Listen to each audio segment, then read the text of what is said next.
निश्चित रूपे एटा व्यतिक्रम कारण clear cut government general administration department कहला कि 48 घंटा भितर चाकरी निलंबन करने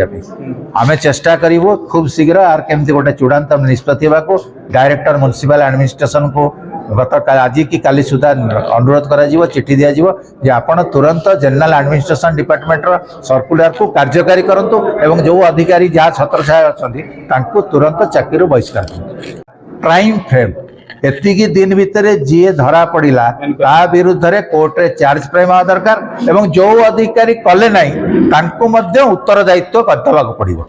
यदि आपण खाली केस फाइल करदे गिरफ करदे ताले अपराध कमिब ना जो अधिकारी गिरफ कले से चार्ज फ्रेम करेंगे से अधिकारी जदि न कले जो कि बेल पाई जाउछंती कोर्ट रु सुविधाजनक भाव में मुकुली जाउछंती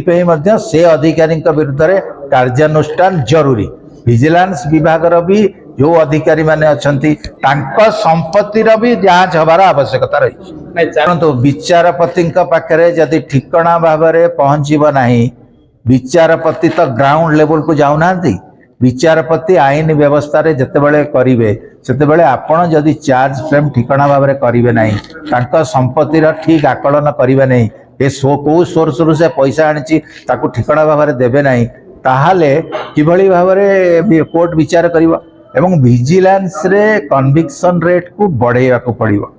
विजिलेंस जो बहुत दिन धरी चलुची केस 10 वर्ष 15 वर्ष टाइम लिमिट को कमेया को पड़िवो एवं विजिलेंस चेष्टा करिवा दरकार जे जो अधिकारी माने भ्रष्ट अधिकारी धरा होचंती सेमानंक विरुद्ध रे केमिति कार्यानुष्ठान हबो सेटा हेले अलगा अधिकारी आ दुर्नीति करिया पे कोनोसी प्रकार चेष्टा करिवे